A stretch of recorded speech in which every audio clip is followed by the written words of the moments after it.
Alright everyone, today I'm going to show you how to assemble your Lytepost Gen 5 stanchion. The only tool you will need is a Phillips head screwdriver. Optional things you might want: Loctite 242 and either some sort of multi-purpose oil or WD-40, and I'll get into why. So step one, you're going to want to make sure this rubber ring that goes all the way around is snapped into place, which it is. Step two is going to be to screw on the tube, and this would be where you might want to put on some of the Loctite. That depends on if you plan on disassembling these for travel or not. If you're not planning on disassembling for travel, I highly recommend the thread locker. It'll prevent the tube from coming loose and wobbly. For the sake of this video, we're going to leave it off.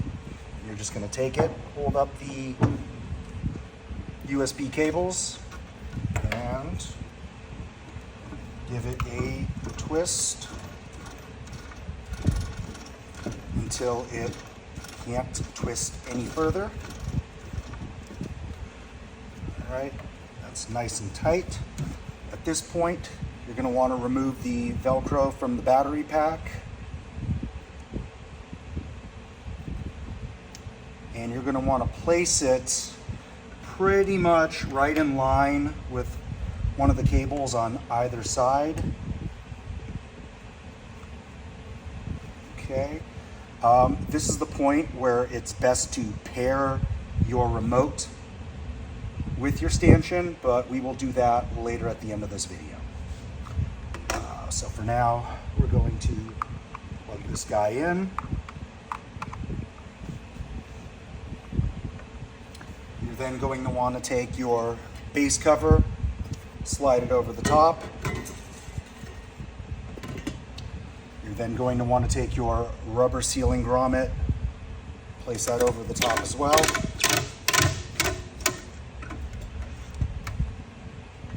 Get that nice and in place. Now for the machine oil, that's going to want to go inside the cap. This works with either the retractable belt or the velvet rope version, and that's just going to make it that much easier to snap the cap on to the top of the tube. So all you want to do, take a little towel, a bit of machine oil, rub that along the inside of the cap, and the cap goes. Okay, so as I was saying, the cap has been lubed up inside. You want to line up this screw hole with the threaded stud inside. Should pop right in place. And at this point, you're just going to take your small screw, Phillips head screwdriver.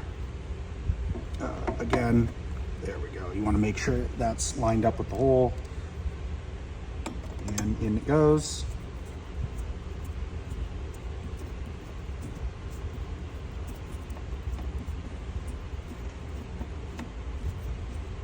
And at this point, your stanchion is completely assembled, less the insert should you decide to add one. If you are adding or replacing an insert, let me show you the process. You will remove the cap. You'll want to push down on the inside tube while lifting the rubber cross support. And you'll want to remove your insert like so.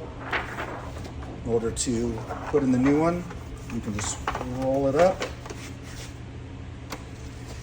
And what you'll want to do is make sure that the two edges right here are nice and in line, and that'll ensure that your two half logos match up.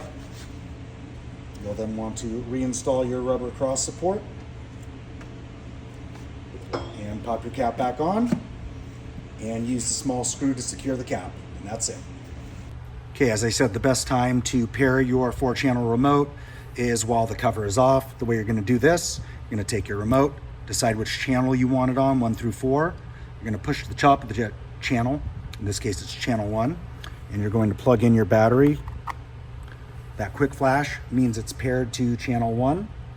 If you want to pair it to a different channel, you simply repeat the process using the top of whichever button.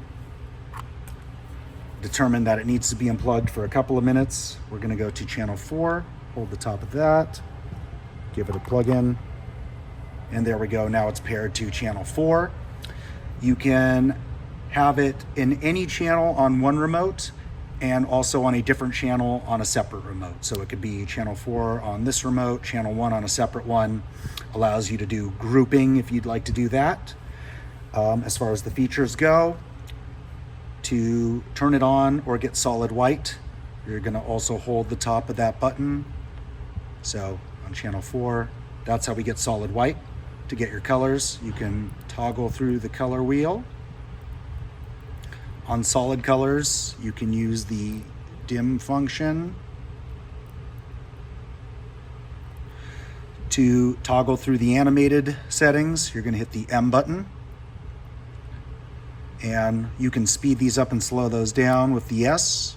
So now hit the M button again. That's your color cycle. That's your blinking, and again, slow that down, speed it up.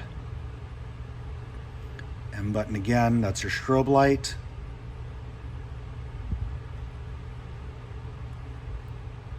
That's your fade in, fade out. And to get your acoustic control while it responds to the music, you're gonna hold down the M button. Now, it's picking up on vibration. And that's it.